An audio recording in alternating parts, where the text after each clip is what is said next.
Ferguson. Well, recent legislation to change immigration policies failed on the Hill, leaving many speculating on the future of the ag labor workforce and the E-Verify system. Joining us now from the American Farm Bureau Federation's headquarters in Washington, D.C.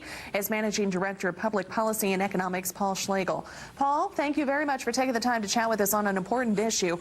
First of all, give us an update. Where are we now in this effort for reform?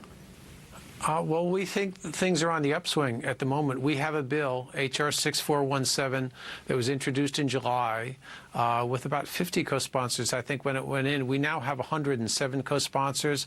A lot of people in agriculture have been working feverishly over August to line up support. We feel very good. Things are looking optimistic. We just need to demonstrate to the leadership there's enough support to bring it to the floor for vote, and that's what we're working on right now. 107 co-sponsors, that's certainly a decent sign. Is there bipartisan effort towards this, or it is all falling on party lines, though? No, we do have some Democratic co-sponsors. Mr. Peterson of Minnesota, who's the senior Democrat on the House Agriculture Committee, is on it. Mr.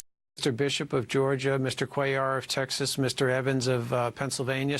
And we're continuing to talk to Democrats. I know other states just this morning were telling me they had meetings set up. So we're trying to build bipartisan support for it. We'd love to have more, and we're going to work on that over the next few days and weeks to make sure we can get as many as possible.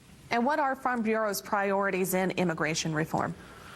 The priority is, if you think of it in two ways, two aspects of it. Number one, we need a guest worker program that embraces all of agriculture. The H-2A program doesn't include dairy, doesn't include mushrooms. It's bureaucratic, it's expensive. We need something to replace it. And the bill does that very well. We also need a transition period for our current workforce to make sure they're stable, they're legalized, and as we transition to this new program, that they continue to work in agriculture. So those are the two things we're pressing for. The work program is terrific in the bill.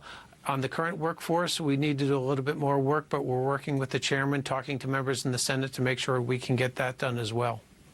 Paul, is there a specific hurdle to overcome, or does it seem like there's more so several hurdles to get to the end zone? Well, I guess you could say immigration by its nature is a hurdle. It's controversial. It's tough. You need to educate members.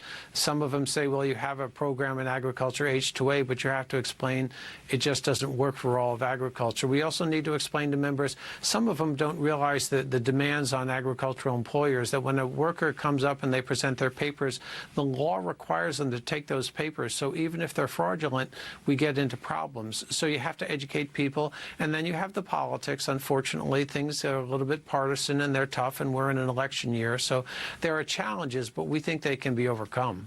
Well, Paul, as always, thank you very much for taking the time to update us. Again, American Farm Bureau Federation's Public Policy and Economics Managing Director, Paul Schlegel, joining us from the AFBF.